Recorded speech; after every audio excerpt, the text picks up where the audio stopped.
ಎಲ್ರಿಗೂ ನಮಸ್ಕಾರ. ಎಲ್ಲರೂ ಹೇಗಿದ್ದೀರಾ? ಹೋಪ್ ಎಲ್ಲರೂ ಚೆನ್ನಾಗಿದ್ದೀರಾ ಅಂತ. ನಾನಿವತ್ತು ಮಾರ್ನಿಂಗ್ 9:30 ಬ್ಲಾಗ್ನ ಶುರು ಮಾಡಿದ್ದೀನಿ. ಆ್ಯಸ್ ಯೂಶುವಲ್ ಬೆಳಗ್ಗೆ ಬೇಗ ಎದ್ದು ಮನೆ ಕೆಲಸ ಎಲ್ಲ ಮುಗಿಸ್ಕೊಂಡು, ಹಾಗೆ ದೇವ್ರ ಪೂಜೆ ಕೂಡ ಮುಗಿಸ್ಕೊಂಡು ತೋಟಕ್ಕೆ ಹೊಡೋಣ ಅಂತ ಹೇಳ್ಬಿಟ್ಟು ಬ್ರೇಕ್ಫಾಸ್ಟ್ ಎಲ್ಲ ರೆಡಿ ಮಾಡಿಕೊಂಡು ತೊಗೊಂಡು ಹೋಗ್ತಾ ಇದ್ದೀವಿ. ಈಗ ನಾನು ಮಮ್ಮಿ ತೋಟಕ್ಕೆ ಹೊರಟ್ವಿ. ಈಗಷ್ಟೇ ತೋಟಕ್ಕೆ ಬಂದು ಮನೆಯೆಲ್ಲ ಸ್ವಲ್ಪ ಗಲೀಜಾಗಿತ್ತು, ಎಲ್ಲ ಕ್ಲೀನ್ ಮಾಡ್ತಾ ಇದ್ದೀವಿ. ಒಳಗಡೆ ರೂಮ್ ಎಲ್ಲ ನಾನು ಕ್ಲೀನ್ ಮಾಡಿಕೊಂಡೆ. ಅಮ್ಮ ಹೊರಗಡೆ ಕಸ ಎಲ್ಲ ಗುಡಿಸ್ತಾ ಇದ್ದಾರೆ. ಬಾಗಿಲಿಗೆ ನೀರು ಹಾಕಿ ಕೈಕಾಲು ಮುಖ ತೊಳ್ಕೊಂಡು ಫಸ್ಟು ದೇವ್ರ ದೀಪ ಹಚ್ಚಿ ಪೂಜೆ ಮಾಡಿ ಆ ನಂತರ ಮೋಟ್ರ್ ಆನ್ ಮಾಡೋದು. ಸೊ ಮೊನ್ನೆಯಿಂದ ನೀರು ಹಾಯಿಸ್ತಾ ಇದ್ವಿ, ನಮ್ಮ ಮೋಟ್ರ್ ಆನ್ ಮಾಡಿರಲಿಲ್ಲ. ಸೊ ಹಾಗಾಗಿ ಮೋಟ್ರ್ ಆನ್ ಮಾಡಿ ಇವಾಗ ಹೊಸ ವರ್ಷ ಬಂತು ಅಂದರೆ ಆಯಿತು, ಹಬ್ಬಗಳ ಸುರಿಮಳೆ. ಸೊ ಧನುರ್ಮಾಸ ಶುರುವಾಗುತ್ತೆ, ಏಕಾದಶಿ ಬರುತ್ತೆ, ಅದಾದ ನಂತರ ಬರೋದೇ ಸಂಕ್ರಾಂತಿ ಹಬ್ಬಕ್ಕೆ ಬಾಳೆ ಎಲೆ ಬೇಕು, ಮತ್ತು ಹೂವು ಬೇಕು, ಮತ್ತು ಮಾವಿನ ಸೊಪ್ಪು ಬೇಕು. ಅದನ್ನು ತೊಗೊಂಡು ಹೋಗಬೇಕು. ಫಸ್ಟು ಈ ಕೆಲಸ ಮುಗಿಸ್ಕೊಬಿಡೋಣ ಅಂತ. ತೋಟ ನೋಡಿ ಹೇಗೆ ಕಾಣಿಸ್ತಾ ಇದೆ ಅಂತ. ಆಲ್ರೆಡಿ ಇವಾಗ 10:30 ಆಗಿದೆ. ಸೊ ಬಿಸಿಲು ಕೂಡ ಬರ್ತಿದೆ, ಬಟ್ ನಮಗೆ ತಣ್ಣಗೆ ಅನ್ನಿಸ್ತಿದೆ. ಯಾಕಂದರೆ ಇಲ್ಲೆಲ್ಲ ಚೆನ್ನಾಗಿ ನೀರಾಗಿತ್ತಲ್ವ, ಚೆನ್ನಾಗಿ ನೀರು ಹಾಯಿಸಿದ್ವಿ, ಹಾಗಾಗಿ ತಂಪಾಗಿದೆ. ಸೊ ಇವಾಗ ಕೆಲಸ ಶುರು ಮಾಡುವಂಥ ಸಮಯ. ಬನ್ನಿ. ಚೆನ್ನಾಗಿ ನೀರು ಹಾಯಿಸಿರೋದ್ರಿಂದ ಒಂದು ರೌಂಡು ತೋಟ ಸುತ್ತಾಡ್ಕೊಂಬರೋಣ, ಆಮೇಲೆ ಕೆಲಸ ಶುರು ಮಾಡೋಣ ಅಂತ ಹೇಳ್ಬಿಟ್ಟು ಫಸ್ಟಿಗೆ ನೀವು ನೋಡಿದ್ದು ಪಪ್ಪಾಯಿ ಗಿಡ 6 ಮಂತ್ ಆಗಿತ್ತು. ರಾಹುಲ್ ಅವರು ನಾನು ಸೇರಿ ನೆಟ್ಟಿದ್ದು 2 ಗಿಡ ಏನೋ ಹಾಕಿದ್ವಿ, ಅದರಲ್ಲಿ 1 ಗಿಡ ಬಂದಿದೆ. ಅದಾದಮೇಲೆ ದಾಳಿಂಬೆ ಗಿಡ ತುಂಬ ಕಳೆ ಬೆಳ್ಕೊಂಡು ಬಳ್ಳಿಯೆಲ್ಲ ಸುತ್ತಕೊಂಡಿತ್ತು, ನೀಟಾಗಿ ಬರ್ತಿರ್ಲಿಲ್ಲ. ಅದನ್ನೆಲ್ಲ ಕ್ಲೀನ್ ಮಾಡಿದ್ಮೇಲೆ ಈಗ ಚೆನ್ನಾಗಿ ಚಿಗುರು ಬರ್ತಾಯಿದೆ. ಮತ್ತು ಸೀಬೆ ಗಿಡದಲ್ಲಿ 1.5 ವರ್ಷದಷ್ಟೊತ್ತಿಗೆ ಕಾಯಿ ಬಿಟ್ಟಿತ್ತು, ಒಂದು 5-6 ಹಣ್ಣೇನೋ ಬಿಟ್ಟಿತ್ತು, ಅದನ್ನು ತೆಗ್ದಿದ್ದೀವಿ. ಸೊ ಹಾರ್ವೆಸ್ಟ್ ಮಾಡಿದ್ವಿ. ಆಮೇಲೆ ಜಂಬು ನೇರಳೆ ಅಂತೂ ತುಂಬ ಚೆನ್ನಾಗಿ ಬರ್ತಿದೆ. 4 ಜಂಬು ನೇರಳೆ ಮರ ಇದೆ. 2 ಕೃಷಿ ಇಲಾಖೆಯಲ್ಲಿ ತಂದಿದ್ದು, ಇನ್ನೆರಡು ನರ್ಸರಿಯಲ್ಲಿ ತಂದಿದ್ದು. ಇದು ಓಟೆ ತಿಂಡಿ ಹಾಕಿದ್ದಾಗ ಬಂದಿರುವಂತಹ ಗಿಡ, ಮಾವಿನ ಗಿಡ. ಅದಾದಮೇಲೆ ಚೆರಿ ಗಿಡ ಮತ್ತು ಲಿಚ್ಚಿ ಗಿಡ ಎಲ್ಲ ಚೆನ್ನಾಗಿ ಬರ್ತಾಯಿದೆ. ನೀರು ಕೊಟ್ಟ ಮೇಲೆ ಗಿಡ ಎಲ್ಲ ಚೆನ್ನಾಗಿ ಅನ್ನಿಸ್ತಿದೆ. ಈಗ ಮೊನ್ನೆ ನೀರು ಕೊಟ್ಟಿರೋದು, ಇನ್ನೂ 1 ವಾರ ಆದಮೇಲೆ ಇನ್ನೂ ತುಂಬ ಚೆನ್ನಾಗಿ ಕಾಣಿಸುತ್ತೆ. ಅದಾದಮೇಲೆ ಇನ್ನೂ ಒಂದು ಸೀಬೆ ಗಿಡ ಇತ್ತು, ಅದು ತುಂಬ ಬಾಗಿತ್ತು. ಸೊ ಹಾಗಾಗಿ ಅದನ್ನು ಸ್ವಲ್ಪ ಕಟ್ ಮಾಡಿಬಿಡೋಣ, ಚೆನ್ನಾಗಿ ಬರುತ್ತೆ. ಸುಮ್ಮನೆ ಉದ್ದ ಹೋಗ್ತಿತ್ತದು, ಬೇಡ ಹರಡಂಗೆ ಬರಲಿ ಅಂತ ಹೇಳ್ಬಿಟ್ಟು ಇದು ಮಾಡಿದ್ವಿ. ನೋಡಿ ಅಂದಾದ ನೀರು ಕೊಟ್ಟಾಗ ಎಷ್ಟು ಚೆನ್ನಾಗಿ ಭೂಮಿ ಎಷ್ಟು ತಂಪಿದೆ ಗೊತ್ತಾ. ಇದು ಬಂದುಬಿಟ್ಟು ಗಜನಿಂಬೆ ಹಣ್ಣಿನ ಗಿಡ. ಸೊ ಇಲ್ಲೆಲ್ಲ ನೋಡ್ತಾ ಇದ್ದೀರಾ ನೋಡಿ, ಬಾಳೆ ಶುರುವಾಗಿದೆ. ಬಾಳೆ ಎಲ್ಲ ಚೆನ್ನಾಗಿ ಬರ್ತಾಯಿದೆ, ಗೊನೆ ಎಲ್ಲ ಹಸಿ ಇದೆ ಭೂಮಿ ತುಂಬ ಚೆನ್ನಾಗಿ. ಒಂದು ಖುಷಿ ವಿಷಯ ಏನಪ್ಪ ಅಂತ ಹೇಳಿದ್ರೆ, ಹಬ್ಬದ ಪ್ರಯುಕ್ತ ಏನು ನೋಡ್ತಾ ಇದ್ದೀರಾ ನೀವು, ಈ ಸಸಿ ಗಿಡ ಅನ್ಬೇಕಾ ಅಥವಾ ಮರ ಅನ್ಬೇಕಾ ಗೊತ್ತಿಲ್ಲ, ಮಾವಿನ ಸಸಿ 1.5 ವರ್ಷಕ್ಕೆ ಹೂ ಬಿಟ್ಟಿದೆ. ಸೊ ಸಖತ್ತು ಅಂದರೆ ಸಖತ್ತು ಖುಷಿ ಆಗ್ತಿದೆ.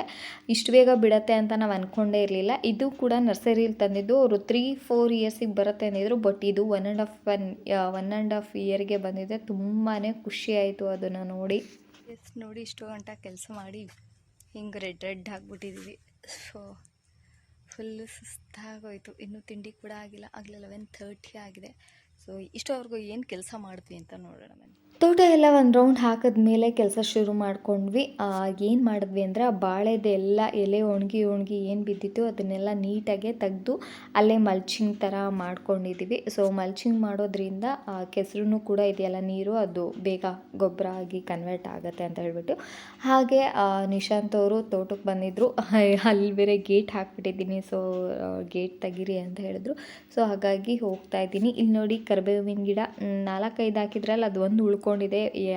ಪ್ರತಿ ಸರಿ ಬ್ರಷ್ ಕಟ್ ಹೊಡೆದಾಗ್ಲೂ ಒಂದೊಂದು ಗಿಡ ಹಾಳಾಗ್ತಾನೆ ಇರುತ್ತೆ. ತುಂಬ ಅಡಿಕೆ ಗಿಡನೂ ಪರವಾಗಿಲ್ಲ, ಚೆನ್ನಾಗಿ ಬರ್ತಾಯಿದೆ. ನಾವು ಟೀಕ್ ಮರ ಹಾಕಿದ್ವಲ್ಲ, ಅದ್ರ ಎಲೆ ಎಲ್ಲ ಉದುರಿ ಅದೇ ಗೊಬ್ಬರ ಆಗ್ತಿದೆ. ಮತ್ತು ಅಡಿಕೆ ಗಿಡಕ್ಕೂ ಎಷ್ಟು ನೆರಳು ಬೇಕು ಅದು ಕೂಡ ಆಗ್ತಾಯಿದೆ.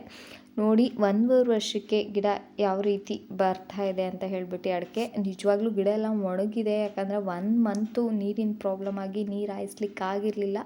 ಅದು ಯಾಕೆ ಏನು ಅಂತ ಡೆಫಿನೆಟ್ಲಿ ನಾನು ನೆಕ್ಸ್ಟ್ ವಿಡಿಯೋದಲ್ಲಿ ಅದನ್ನು ಹೇಳ್ತೀನಿ. ಈ ಹಬ್ಬ ಸಂಭ್ರಮದಲ್ಲಿ ಅದು ಬೇಡ ಅಂತ ಹೇಳ್ಬಿಟ್ಟು. ನೋಡಿ ನೀರೆಲ್ಲ ಯಾವ ರೀತಿ ಹದವಾಗಿದೆ, ಅಲ್ಲಲ್ಲೇ ನೀರು ನಿಂತಿದೆ. ಇದೆಲ್ಲ 1.5 ವರ್ಷದ ಗಿಡ ಅಡಿಕೆ ಸಸಿ. ಸೊ ಇನ್ನು ಸ್ವಲ್ಪ ಏನು ಮಳೆಗಾಲದಲ್ಲಿ ನೆಟ್ಟಿದ್ವಿ ಆ ಗಿಡನೂ ಪರವಾಗಿಲ್ಲ ಬರ್ತಾಯಿದೆ. ಅಮ್ಮ ತಿಂಡಿಗೆ ರೆಡಿ ಮಾಡಿದ್ದಾರೆ. ತಿಂಡಿ ಬಂದುಬಿಟ್ಟು ಟೊಮೊಟೊ ಬಾತು ಮತ್ತು ಕೇಸರಿ ಬಾತು ಮತ್ತು ಚಟ್ನಿ ಮಾಡ್ಕೊಂಬಂದಿದ್ದೆ.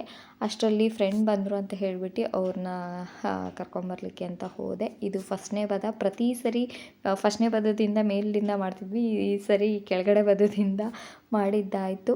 ಸೊ ಇವಾಗ ಹೋಗಿ ಗೇಟ್ ಓಪನ್ ಮಾಡಿ ಅವ್ರಿಗೆ ಲಾಕ್ ಮಾಡಿದ್ನಲ್ಲ, ಒಳಗಡೆ ಹಸು ಎಲ್ಲ ಬರುತ್ತೆ ಅಂತ. ಸೊ ಹಂಗಾಗಿ ಹೊರಗೆ ವೆಯ್ಟ್ ಮಾಡ್ತಾಯಿದ್ರಿ. ಸೊ ನಿಶಾಂತ್ ಅಂತ ಹೇಳಿಬಿಟ್ಟು ನನ್ನ ಫ್ರೆಂಡು ಬಂದರು. ಸ್ವಲ್ಪ ಕೆಲಸ ಇತ್ತು, ಅವ್ರಿಗೂ ಬಾಳೆ ಎಲೆ ಬೇಕಿತ್ತು ಅಂತ ತೋಟಕ್ಕೆ ಬಂದರು. ಇದೆಲ್ಲ ಫಸ್ಟು ಟೈಮ್ ಬಿಟ್ಟಿರುವಂತಹ ಬಾಳೆ. ನೋಡಿ ಎಷ್ಟು ಚೆನ್ನಾಗಿ ಬಂದಿದೆ. ತೆಗೆಯೋಣ ಅಂದ್ಕೊಂಡ್ವಿ, ಇಲ್ಲ ಇನ್ನೊಂದು 15 ಡೇಸ್ ಬೇಕಾಗುತ್ತೆ, ಇನ್ನೊಂದು ಚೂರು ದಪ್ಪ ಆಗಲಿ ಅಂತ ಹೇಳ್ಬಿಟ್ಟು ಹಾಗೆ ಬಿಟ್ಟಿದ್ದೀವಿ. ನೋಡಿ ಇದೇ ಫಸ್ಟು ಟೈಮ್ ಬಿಟ್ಟಿದ್ದು ಬಾಳೆ, ಏಲಕ್ಕಿ ಬಾಳೆ. ಗೊತ್ತಿಲ್ಲ ಏನು ಟೇಸ್ಟ್ ಇರುತ್ತೆ ಏನು ಅಂತ ನೋಡಬೇಕು. ಅದಾದ ನಂತರ ನಾನೇನು ಮಾಡಿದೆ, ಹಬ್ಬಕ್ಕೆ ಏನೇನು ಬೇಕು ಬಾಳೆ ಕಂದನ್ನೆಲ್ಲ ನಾನು ಕಟ್ ಮಾಡಿ ತೆಗ್ದಿಟ್ಕೊಂಡೆ. ಅಂದರೆ ಏನು ಎಕ್ಸ್ಟ್ರಾ ಬಂದಿರುತ್ತಲ್ಲ ಬಾಳೆ ಗಿಡದ ಹತ್ರ ಮರಿಗಳು, ಅದನ್ನು ತಕ್ಕೊಂಡೆ. ಅಷ್ಟೊತ್ತಿಗೆ ನಿಶಾಂತ್ ಅವರು ಬಾಳೆ ಎಲೆ ತೆಗಿತೀನಿ ನಾನು, ನೀನು ಇದನ್ನು ಮಾಡ್ಕೊ ಅಂತ ಹೇಳಿದ್ರು. ಬೇರೆ ಕೆಲಸ ಮಾಡ್ಕೊ ಅಂತ, ಸರಿ ಅಂತ ನಾನು ಆ ಕೆಲಸ ಮಾಡ್ತಾಯಿದ್ದೀನಿ. ಬಾಳೆ ಎಲೆ ತಕ್ಕೊಂಡ್ವಿ. ಅವ್ರ ಮನೆಗೆ ನಮ್ಮ ಮನೆಗೆ ಪೂಜೆಗೆಲ್ಲ ಎಷ್ಟು ಬೇಕಷ್ಟು ಆ ಬಾಳೆ ಎಲೆನೆಲ್ಲ ನೀಟಾಗಿ ಕಟ್ಟಿಡ್ತಾ ಇದ್ದಾರೆ. ನಾನು ಕಟ್ಲಿಕ್ಕೆ ಹೋದರೆ ಒಂದಷ್ಟು ಎಲೆಗಳು ಅರ್ಧೋಗ್ಬಿಡತ್ತೆ. ಸೊ ಆಮೇಲೆ ಪೈಪ್ ಲೈನಿಂದು ಸ್ಪ್ರಿಂಕ್ಲರ್ದು ಬೇರೆ ಸ್ವಲ್ಪ ಪ್ರಾಬ್ಲಮ್ ಆಗಿತ್ತು, ಅದನ್ನು ಕೂಡ ಮಾಡ್ತಾ ಇದ್ದಾರೆ, ರೆಡಿ ಮಾಡಿ ಕೊಡ್ತಾ ಇದ್ದಾರೆ. ಯಾಕಂದರೆ ಮೊನ್ನೆ ನೀರು ಬಿಟ್ಟಾಗ ಇಲ್ಲಿ ತುಂಬ ನೀರು ಲೀಕ್ ಆಗ್ತಾಯಿತ್ತು. ಸ್ಪ್ರಿಂಕ್ಲರ್ ಆದರೆ ಎಲ್ಲ ಕಡೆಯೂ ಸ್ಪ್ರೆಡ್ ಆಗಿ ಚೆನ್ನಾಗಾಗತ್ತೆ ಅಂತ ಹೇಳ್ಬಿಟ್ಟು ಇದನ್ನು ಸ್ಪ್ರಿಂಕ್ಲರ್ ಹಾಕ್ತಾಯಿದ್ದಾರೆ. ಸೊ ಅಮ್ಮ ನೋಡಿದ್ರೆ ಅಲ್ಲಿ ನಾವು ಕೆಲಸ ಮಾಡಿ ಸಾಕಾಗಿರುತ್ತೆ ಅಂತ ಹೇಳ್ಬಿಟ್ಟು ಶರ್ಬತ್ ಮಾಡಿದರು, ಪಾನಕ ಮಾಡಿದರು, ಸಖತ್ತಾಗಿತ್ತು ಬೆಲ್ಲದ್ದು. ನಾನು ನಿಶಾಂತು ಮತ್ತು ಮಮ್ಮಿ 3 ಜನನೂ ಕೂಡ ಕುಡಿದ್ವಿ. ಏಲಕ್ಕಿ ಪುಡಿ ಹಾಕಿಟ್ಕೋದಕ್ಕೂ ಸಖತ್ತಾಗಿತ್ತು. ಅಷ್ಟರಲ್ಲಿ ನಿಶಾಂತ್ ಅವ್ರಿಗೆ ಫ್ರೆಂಡ್ ಕಾಲ್ ಮಾಡಿದ್ರು, ಇನ್ನೂ ಕೆಲಸ ಇದೆ ಅರ್ಜೆಂಟ್ ಬಾ ಅಂತ. ಪಾಪ ಅವರು ಪಟ ಪಟ ಅಂತ ಹೋದರು. ಅದಾದಮೇಲೆ ನಮಗೂ ಏನೂ ಕೆಲಸ ಇರಲಿಲ್ಲ, ಅವ್ರಿಗಿಂತ ಮುಂಚೆನೇ ಬಂದಿದ್ವಲ್ಲ. ಸೊ ನಾವು ಕೂಡ ಮೋಟ್ರೆಲ್ಲ ಆಫ್ ಮಾಡಿಬಿಟ್ಟು ಬಾಳೆ ಎಲೆ ಎಲ್ಲ ತೊಗೊಂಡು ನಾನು ಅಮ್ಮ ಕೂಡ ಇವಾಗ ಮನೆಗೆ ಹೊರಡ್ತಾ ಇದ್ದೀವಿ. ನೀರು ಹಾಯಿಸಿದ ಮೇಲೆ ಭೂಮಿ ತುಂಬಾ ಸಾಫ್ಟಾಗಿದೆ, ತಣ್ಣಗಿದೆ, ಖುಷಿ ಆಗುತ್ತೆ ತೋಟಕ್ಕೆ ಬರೋಕ್ಕೆ. ಸೊ ಇನ್ನೂ ಡ್ಯಾಂಚ್ ಎಲ್ಲ ಹಾಕಿದ್ದೀನಿ, ಅದೆಲ್ಲ ಬಂದಾಗ ಇನ್ನೂ ಚೆನ್ನಾಗಿ ಕಾಣಿಸುತ್ತೆ. ಅದೆಲ್ಲ ಮುಗಿಸ್ಕೊಂಡು ಈಗಷ್ಟೇ ಮನೆಗೆ ಬಂದು ಫ್ರೆಶ್ ಅಪ್ ಆದೆ. ಸೊ ನಮ್ಮಮ್ಮ ಕೂಡ ಕಾಸ್ಟ್ಯೂಮ್ ಚೇಂಜ್ ಮಾಡ್ತಾಯಿದ್ದಾರೆ, ಪುಲ್ಲೋರ್ ಹಾಕೊಂಡು ಹೋಗಿರ್ತೀವಲ್ಲ ಅದೆಲ್ಲ ತೆಗೆದು. ಸೊ ಬಾಳೆಕಂದು ಮತ್ತು ಮಾವಿನ ಸೊಪ್ಪು ಅತ್ತೆ ಮನೆಗೆ ಹೋಗಿ ಇಸ್ಕೊಂಬಂದ್ವಿ, ಅದನ್ನೆಲ್ಲ ತೆಗ್ದಿಡ್ತಾ ಇದ್ದೀವಿ. ಐ ಹೋಪ್ ಗೈಸ್ ನಿಮಗೆಲ್ಲ ಈ ವಿಡಿಯೋ ಇಷ್ಟ ಆಗಿದೆ ಅಂತ. ವಿಡಿಯೋ ಇಷ್ಟ ಆಗಿದ್ದರೆ ಲೈಕ್ ಮಾಡಿ, ಶೇರ್ ಮಾಡಿ, ಸಬ್ಸ್ಕ್ರೈಬ್ ಆಗೋದನ್ನ ಮರಿಬೇಡಿ.